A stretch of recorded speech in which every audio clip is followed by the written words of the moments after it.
우리 이 시간에 오신 여러분들 위해 하나님의 한량없는 은혜가 넘치기를 주님의 이름으로 축원합니다. 우리 앞뒤 좌우에 있는 분들 따뜻한 사랑의 마음으로 인사를 나눕니다. 주님의 이름으로 사랑하고 축복합니다.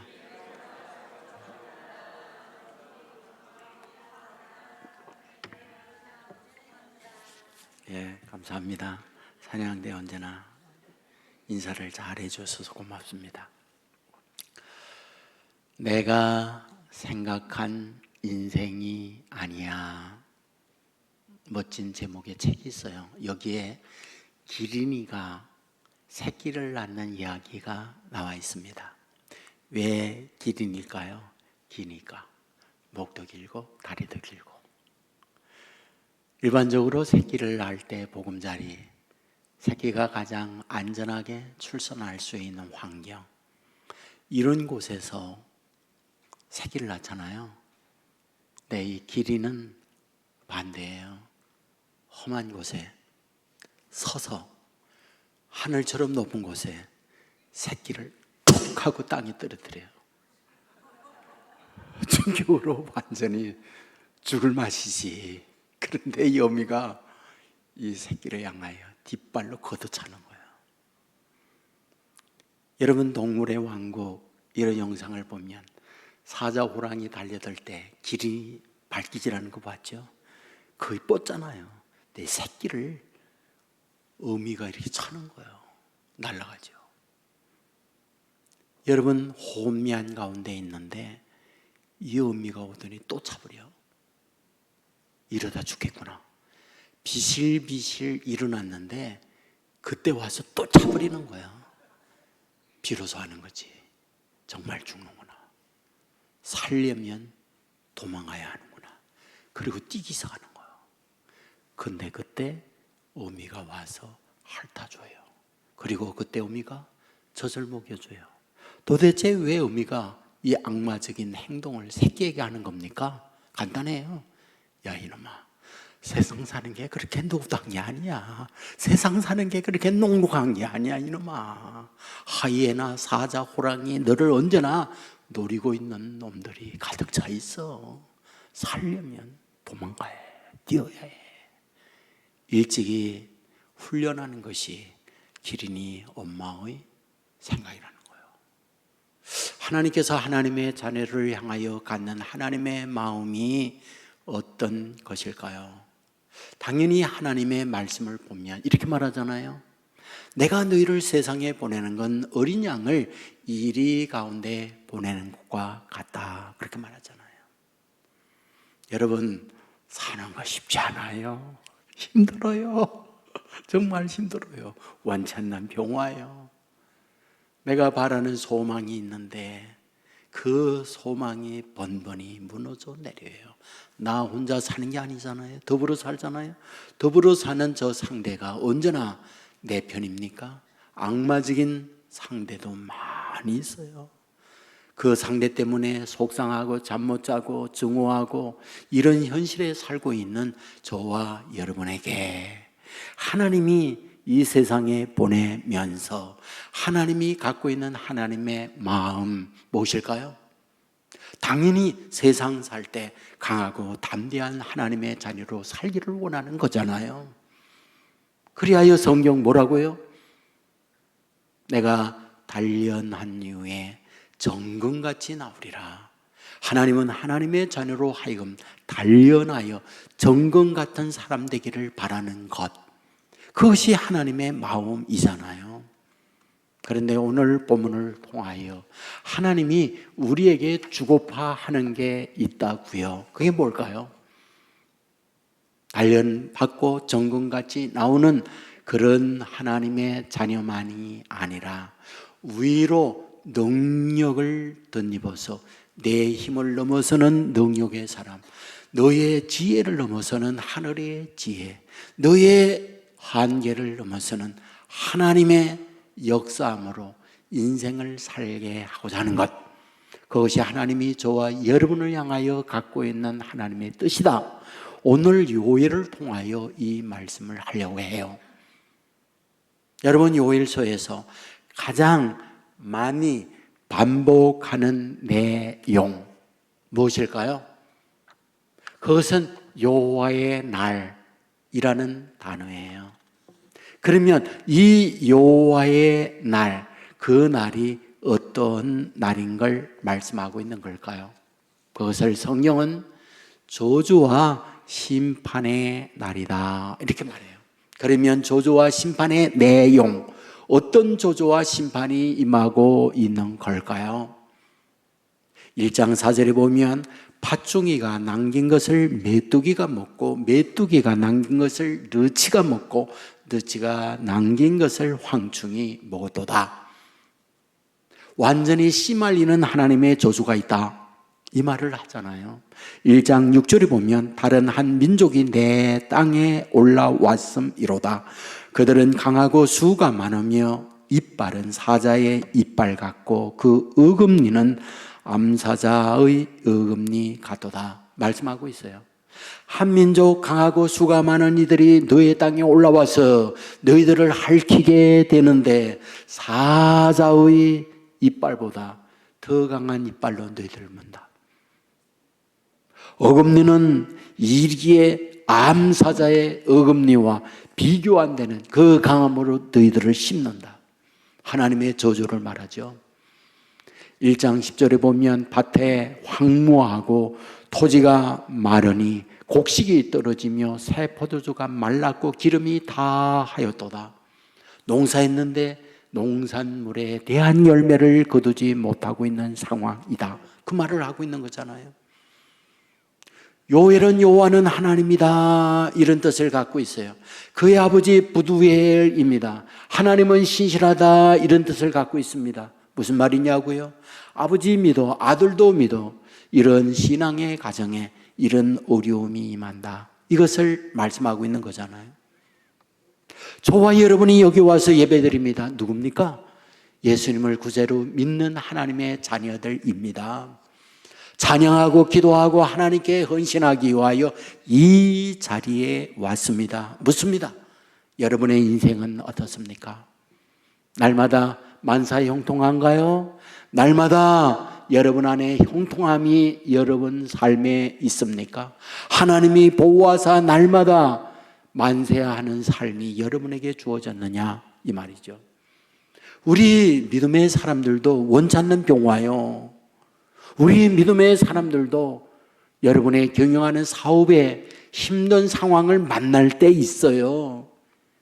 여러분의 직장, 여러분의 삶의 현장에 비교 속에서 승승장구하는 사람들도 있지만 날마다 추락하고 날마다 열등한 가운데 한숨 쉬는 분들도 있어요. 더불어 살면서 관계 속에서 그 인간 때문에 내 인생은 망쳤어 아파하는 분들도 있잖아요. 바로 이런 우리들에게 하나님이 하고 싶은 부분이 있단 말이에요. 1장에서 저주 여호와의 날에 하나님의 심판에 관한 말씀을 했다면 2장으로 넘어와서 반전의 말씀을 주고 있습니다. 어떠한 반전의 말씀을 주고 있는 걸까요? 2장 18절 말씀에 보면 그때에 여호와께서 자기 땅을 극진히 사랑하시니 그의 백성을 불쌍히 여기실 것이며 하나님이 사랑해요. 하나님이 불쌍히 여겨주신다 말씀을 해요. 사랑하고 불쌍히 여기시는 거로 끝날까? 아니에요. 2장 19절 말씀에 보면 1장에 저주로 모든 농사가 폐농을 이루었는데 내가 너에게 곡식과 새 포도주와 기름을 주리니 너희가 이로 말미암아 흡족하리라.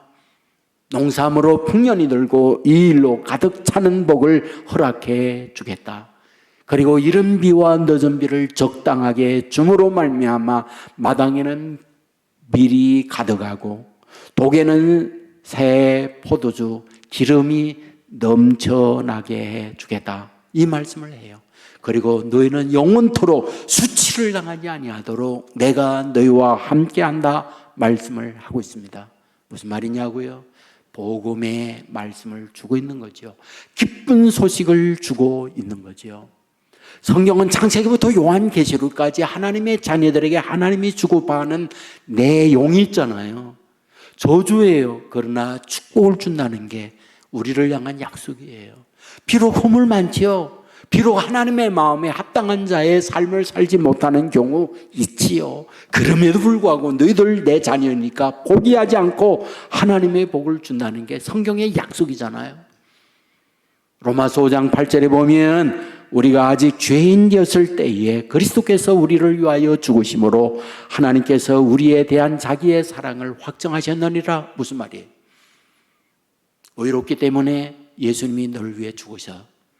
너희가 현재 미래의 가능성이 있으니까 너희를 위해서 예수님이 죽었어.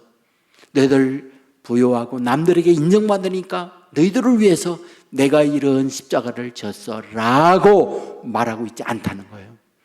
아직 죄인 된 상태, 허물이 많아요. 의롭지 못해요. 가능성이 보이지 못해요. 누가 봐도 외면해요. 누가 봐도 버려야 할 존재예요. 그럼에도 불구하고 그런 이들을 사랑하여 예수님이 십자가상에서 그의 형벌을 대신 받으셨다는 것이 성경이 우리를 향한 약속이잖아요. 예수님이 오셔서 활동하는 내용을 보세요. 간음을 하다가 현장에서 붙들렸어요.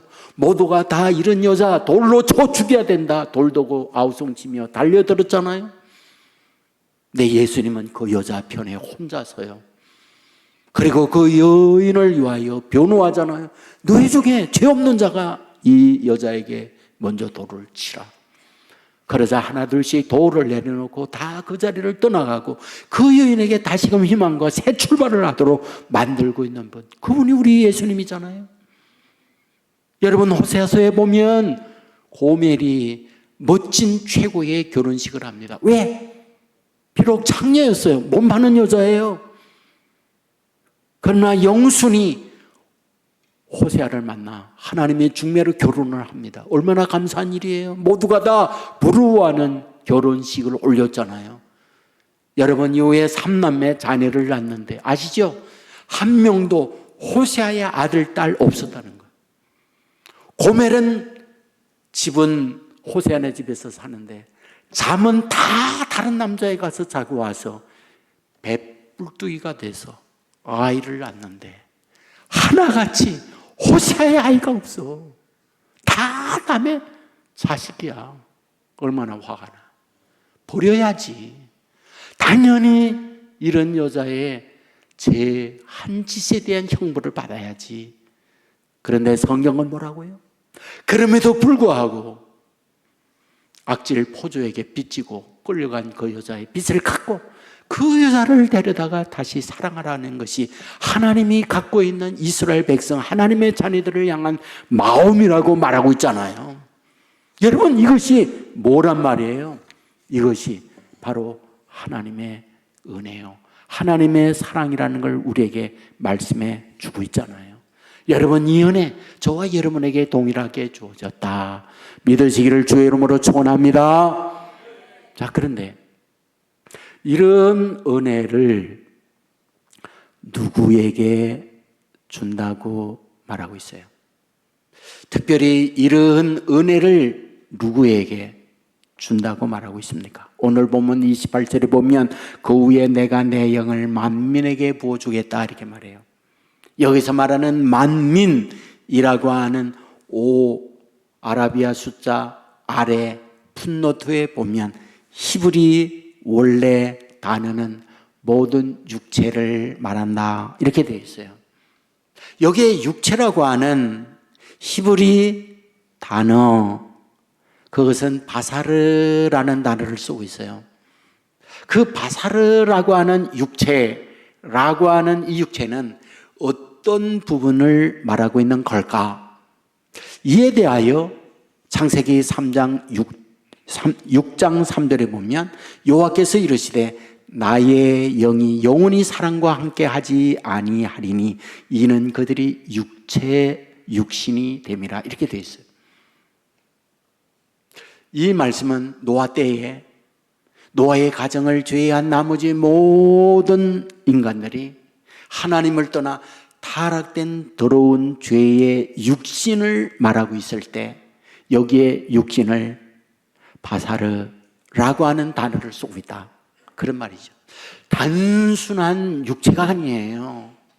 타락하여 죄악으로 만신창이 된 가능성이 없는 그 몸을 말할 때 무하다. 바사르라는 단어를 쓰고 있다.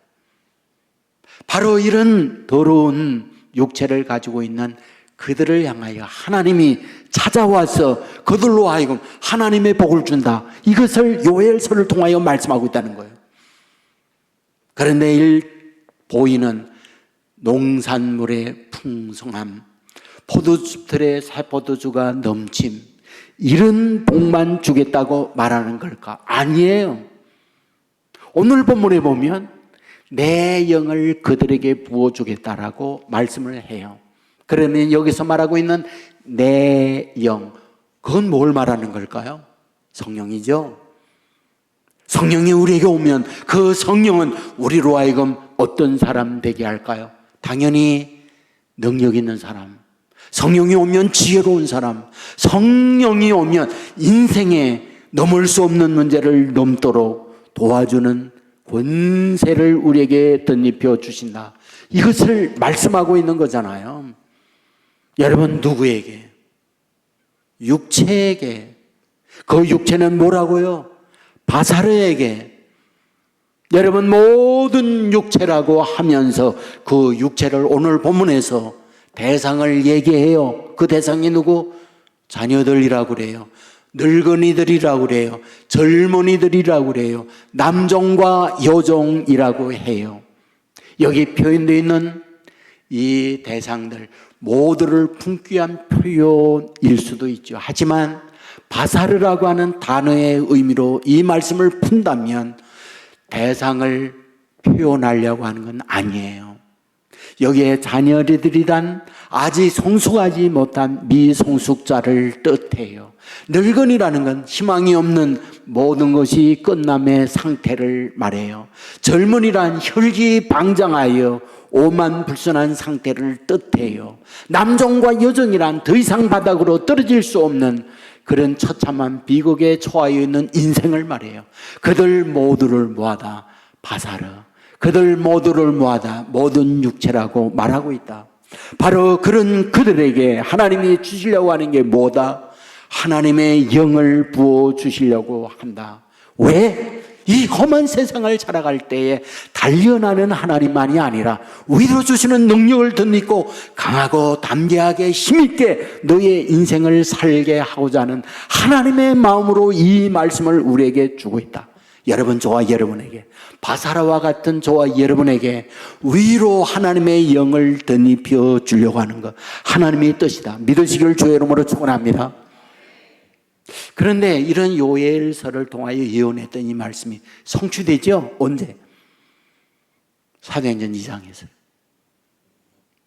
사도행전 2장에서 제자들이 오순절 아래 성령이 충만하게 임해요.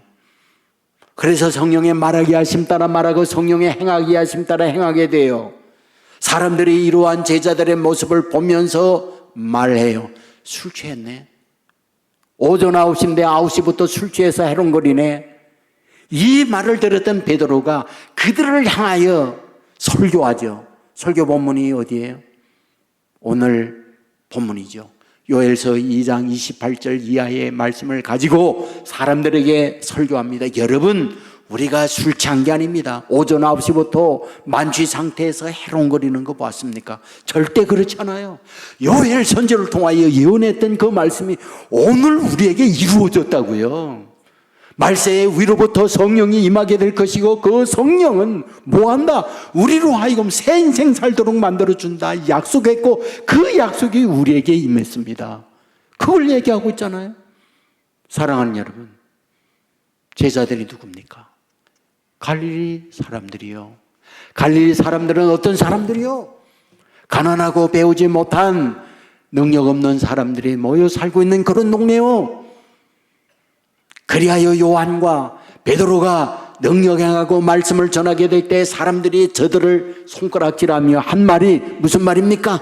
아이고, 저들은 본래 배우지 못한 무식쟁이요 능력이 없는 하잘것없는 존재들인데 어떻게 저렇게 말을 잘해? 라고 말했다고 성경은 기록하고 있는 걸 보게 되잖아요. 맞습니다.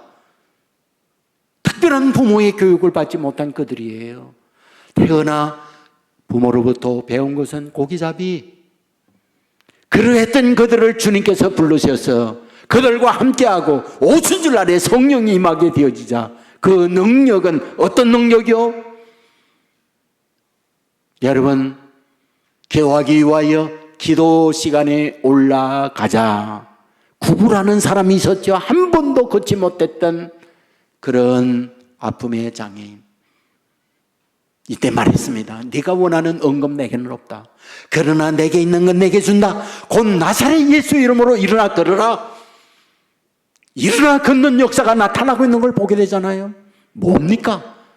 하나님의 영이 임하니까, 성령이 임하니까 능력의 사람이 되더라. 이걸 말씀해 주고 있잖아요. 여러분, 두려움 앞에 예수님을 3번씩 부인하고 도망가던 자, 그가 베드로였습니다. 하지만 성령이 임하고 난 이후에 예수님을 증거하다가 매 맞고 감옥에 갇히고 이런 것을 오히려 기쁘게 여기다 담대한 간이 부은 사람으로 만들고 있는 걸 보게 되지 않습니까? 맞습니다. 하나님의 영이 임하면 저와 여러분의 능력의 한계를 넘어서서 위로 주시는 능력의 사람이 된다. 믿으시기를 주의 이름으로 축원합니다. 우리는 스가랴 4장 6절의 말씀을 매우 좋아해요. 이는 힘으로도 되지 아니하고 능으로도 되지 아니하나 오직 하나님의 영으로 되느니라. 이 얼마나 신나는 말씀이에요. 나의 한계, 나의 힘, 나의 능력 안 되지만 위로 주시는 능력으로 되느니라. 얼마나 귀한 말씀이에요. 어떤 상황에 있을 때 하나님께서 이 스가랴에게 이 말씀을 하고 있는 걸까요? 스가랴는요, 포로민이에요. 바벨론에 70년 포로 생활을 하고 자기 나라로 귀환하여 왔을 때 제일 먼저 하는 것, 무너진 성전 재건하는 거잖아요. 문제는 재건할 만한 실력, 재건할 만한 재정적 능력, 재건할 만한 인력 동원을 할 수가 없는 상황이에요. 거기다가 반대 저항적 세력이 얼마나 많이 있습니까? 산발랏이라고 하는 사람은 사마리아 사람들을 동원해서 직접적 물리적 공격을 해대고 방해를 해대요.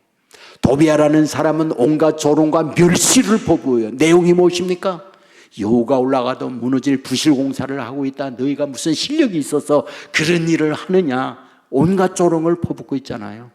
바로 이런 상황이 있을 때 하나님께서 와서 뭐라고 말합니까? 얘들아, 그런 이들 때문에 염려하고 걱정하지 마라. 힘으로도 안 되고 능으로도 안 돼. 그러나 나의 신으로 되느니라. 나의 능력이 너에게 덧입혀지면 나의 힘으로 그런 걸 해낼 수가 있어 라고 말씀을 하고 있는 거잖아요. 이어서 뭐라고 말합니까? 나의 신이 너에게 임하면, 나의 영이 너에게 임하면, 성령이 너에게 임하면 너희를 향하여 작은 날이라고, 조그만 실력 없는 능력자라고 조롱하는 이들이 있지만은 그들 앞에 큰 일을 이루어낸다라고 말씀을 해요. 큰사나 네가 무엇이냐? 내 앞에 평지가 되느니라 말씀하고 있잖아요. 하나님의 영이 임하면 태산이 저와 여러분을 가로막는다 할지라도 하나님의 능력으로 말미암아 평지가 되어지는 축복 주어진다. 믿으시기를 주의 이름으로 축원합니다. 이것이 하나님께서 하나님의 자녀를 향하여 갖고 있는 하나님의 생각이에요. 여러분, 이 말씀을 하나님이 저와 여러분에게 주실 때에 하나님의 말씀에 주시는 방법, 어떤 모습으로 우리에게 주는 걸까요? 예수님께서 말씀하셨어요. 내가 너희를 고아와 같이 버려두지 않을게. 그리고 위로부터 보혜사 성령을 너희에게 보낼게. 그리고 너희는 하늘로부터 능력이 입혀올 때까지 이 성에 유하라. 이런 말씀을 예수님이 하세요. 여러분, 그 말씀을 하실 때에 모세가 시내산에서 하나님의 십계명을 받는데 두 돌판에 하나님이 직접 써주잖아요. 아주 신비한 능력의 방법으로요. 예수님이 제자들과 함께 변화산에 갔을 때의 환한 모습으로 변형이 되어져요. 그리고 하늘로부터 음성이 들려온다고요. 이는 내 사랑하는 아들이요 내 기뻐하는 자라. 너희는 저의 말을 들을지어다. 여러분은 이러한 신비한 모습으로 하나님의 주시는 말씀이 있다면 아멘 할렐루야 그와 같이 말씀을 받을 수 있는데, 잔잔하게 세미한 음성으로 말씀을 주신다고 하면 우리는 어떤가요? 그 말씀에 대하여 신뢰하거나 받아들이는 게 어렵잖아요. 그런데 세미한 하나님의 말씀이라 할지라도 그 말씀은 운동력이 있어요. 능력이 있어요. 태산이 평지가 되어지는 역사를 이루는 것이 주의 말씀이잖아요. 여러분 성경을 보세요. 우주 만물을 말씀으로 창조해요. 창조된 모든 것을 말씀으로 다스려요. 여러분 풍랑이는 바다를 향하여 잔잔해라. 잔잔해집니다. 말씀으로 모든 걸 이루어내는 걸 보고야 되잖아요. 근데 그 주어져 있는 말씀에 대하여 내 능력으로 바꾸기 위하여 저와 여러분이 반드시 해야 할 게 있다는 거예요. 그게 뭡니까? 그게 믿는 거예요. 그걸 받아들이는 거예요.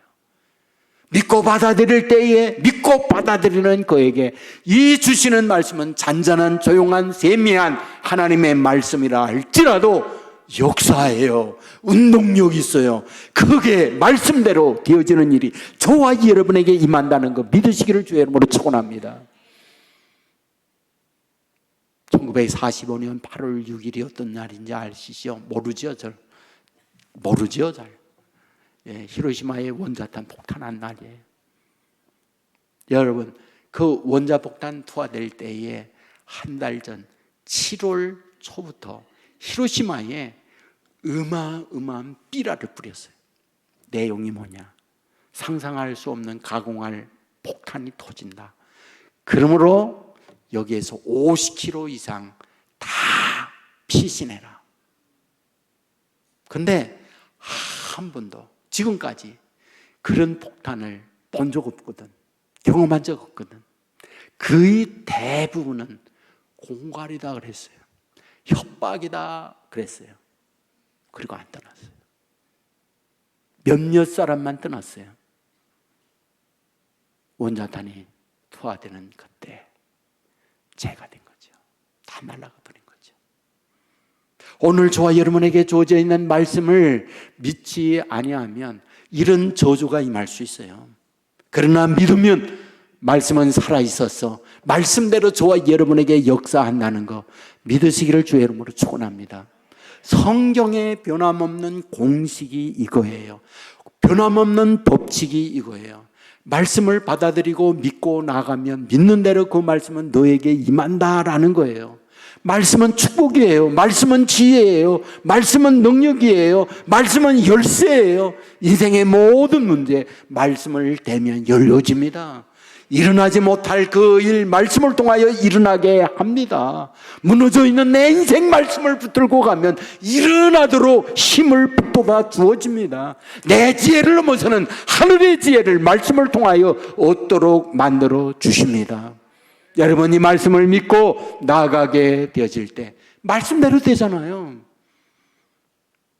여러분 나만에게 말했어요. 요단강에 가서 7번 목욕하고 가라. 화났죠? 요단강과 비교할 수 없는 자기 나라에 큰 강, 맑은 강이 있는데 목욕할 것 같으면 내 나라에 가서 한다. 따라왔던 참모들이 장군에게 말합니다. 장군님 여기까지 왔는데 한번 우리가 해보고 갑시다.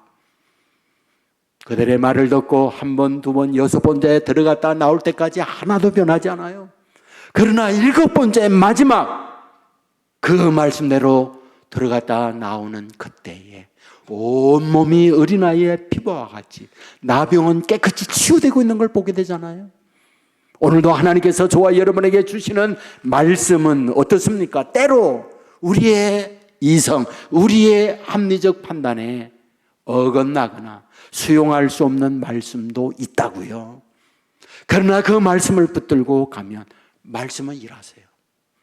말씀은 역사하세요. 성경은 말씀은 살아있다고 그래요. 맞습니다. 오늘 저와 여러분에게 살아있는 말씀을 붙들고 말씀을 순종의 감으로 순종하는 자에게 주어지는 축복 넘쳐날 수 있기를 주의 이름으로 축원합니다. 우리 대한민국 인물로서 세계적인 지도자가 된 분들 가운데에 반기문 유엔 사무총장이 있잖아요. 그분과 버금가는 인물이 있다고 그러면 김용이라고 하는 분이 있어요. 이분이 어떤 분일까? 세계은행 총재를 지내신 분이고요. 세계 에이즈 퇴치 운동에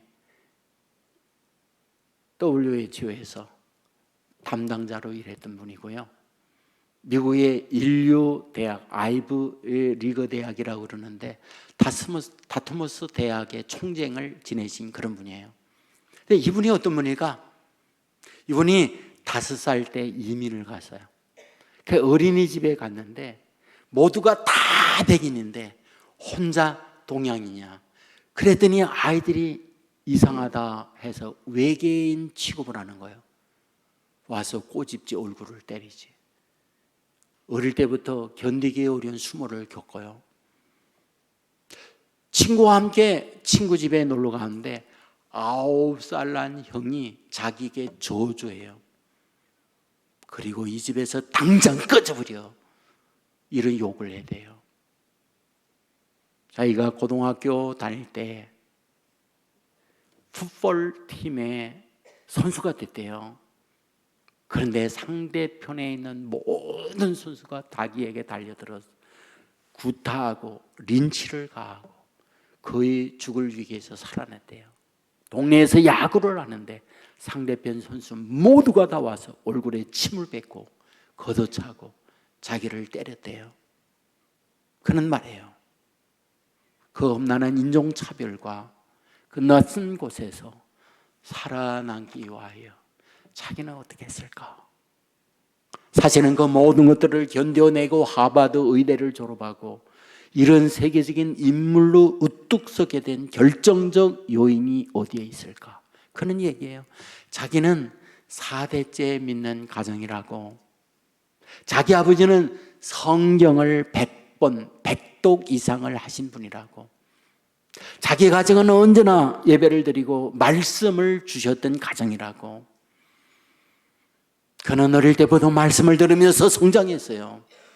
하나님이 너를 떠나지 아니하고 너와 함께한다. 네가 어디를 가든지 나는 너를 돕는다. 그 말씀을 언제나 들으면서 살았어요. 자기 혼자 아이들에게 비난받고 조롱받고 인종차별을 받고 있는 그 자리에 하나님은 나와 함께 하시오. 하나님은 나를 보호해. 나와 동행하는 분이야. 그 말씀으로 자기는 견뎌냈다는 거예요. 그 말씀을 붙들고 갈 때 하나님은 자신에게 지혜도 주시고 그 말씀으로 오늘 나를 있게 만들었다. 그는 고백하고 있어요. 하나님은 오늘도 살아계세요. 하나님은 말씀으로 저와 여러분에게 찾아오세요. 그 말씀을 붙드는 하나님의 자녀가 되기를 주의 이름으로 축원합니다. 말씀을 붙들고 가세요. 말씀은 살아 있어 붙드는 자, 믿는 자에게 살아 역사합니다. 말씀대로 되도록 만들어 주십니다. 환경이 어려워서 환경을 붙들고 가면 내 인생 무너져요. 나를 조롱하고 나를 괴롭혀하는 그 대상만 보면 내 인생은 중도에 포기하는 삶이 돼요. 그러나 그 너머에 우리에게 주시는 하나님의 말씀을 붙들고 가면 그 어려운 태산을 평지가 되도록 만들어 주십니다. 작은 날이라고 조롱하는 그들로 하여금 내 앞에 무릎 꿇도록 능력을 부여해 줍니다. 이것이 하나님께서 저와 여러분에게 약속하는 말씀이라는 사실을 믿으시기를 바랍니다. 이 믿음을 가지고 당당하게 말씀대로 되어지는 축복 누리며 살아가는 저와 여러분의 삶이 되기를 주의 이름으로 축원합니다. 우리 모두 자리에 일어나겠습니다. 뜻을 생각하며 같이 찬양하겠습니다.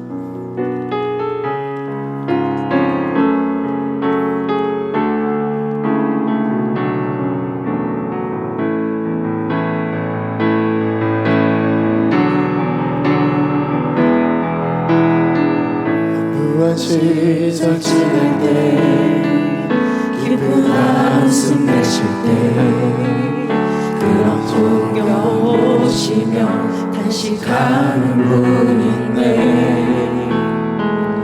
고와 같이 너희를 버려두지 않으리 내가 너희와 영원히 함께하리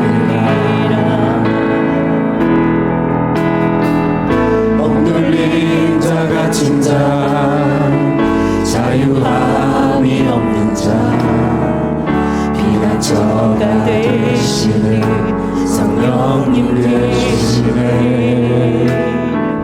주의 영이 계신 곳에 잠자유가 있다네.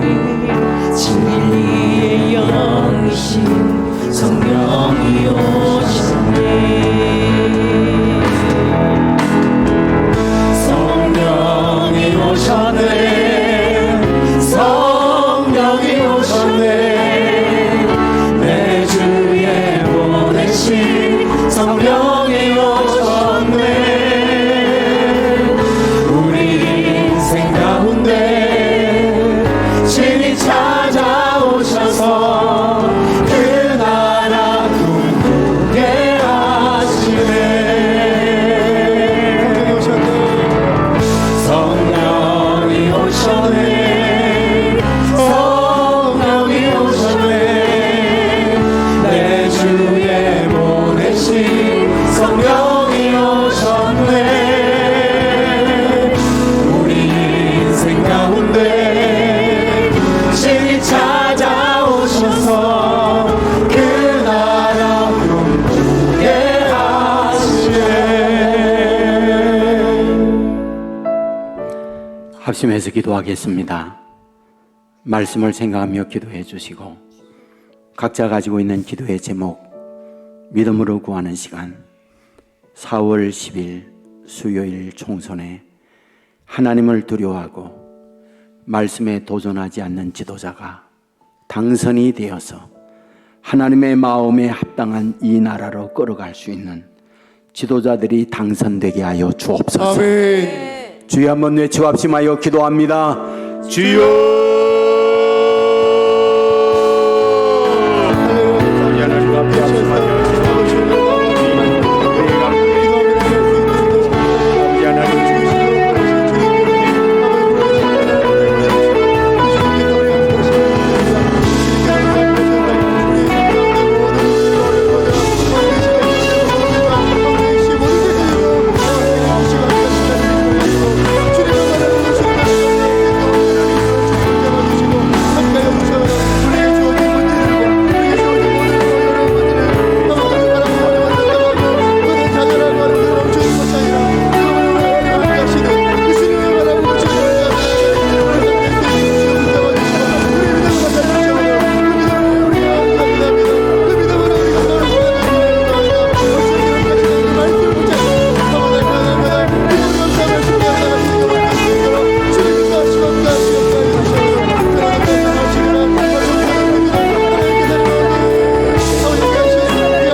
믿고 구하는 것은 다 받으리라 말씀하신 아버지 하나님, 아버지 하나님 앞에 우리의 마음의 소원을 아를 때마다 믿음으로 구하는 자녀들 되게 하여 주옵소서. 아멘. 믿는 대로 되는 복 받게 하여 주옵소서. 아멘. 우리가 요엘서의 말씀을 보았습니다. 비록 육체 바사르와 같은 타락된 존재이지만은 하나님께서 이런 우리를 버리지 아니하시고 하나님이 위로 주시는 능력을 덧입혀 주시되 아멘. 하나님의 영을 부어 주신다 말씀하였나이다. 아멘. 우리에게 하나님의 영을 부어 주옵소서. 아멘. 지혜의 영을 얻게 하옵소서. 아멘. 능력의 영을 받게 하여 주옵소서. 아멘. 세상을 푸는 열쇠의 영을 받게 하여 주옵소서. 아멘. 우리에게 잔잔히 들려지는 주님의 음성, 너희들을 고아와 같이 버려두지 아니한다. 아멘. 위로부터 능력이 볼 때까지 이 성에 유하라. 이 말씀을 믿고 구함으로 성령의 역사, 약속의 말씀을 받았던 것처럼 우리에게도 그 믿음으로 약속의 성령을 받게 하여 주옵소서. 아멘. 내 앞에 있는 큰 산이 평지가 되리라. 작은 날이라고 멸시하는 것을 하나님 앞에 무릎 꿇는 존재 되도록 만들어 주시라. 하나님의 영으로 이 복받는 주의 자녀들 되게 하여 주시옵소서. 아멘. 그리여 진리요 생명 되시는 우리 주 예수 그리스도의 은혜와 아버지 하나님의 넓으신 사랑과 성령님의 감화 감동 축복 역사 인도하심이 이 자리에 참여한 주님의 자녀들, 병상에 있는 자녀들, 군에 가 있는 젊은이들, 해외나 지방에 나가 있는 주의 백성들, 선교지에서 복음을 위해 헌신하는 선교사님들, 영상을 통하여 가정에서 예배 드리고 있는 믿음의 가족들, 저들의 가정, 저들의 하는 일, 저들의 앞날 위에 이제로부터 영원토록 함께 있을지어다. 아멘.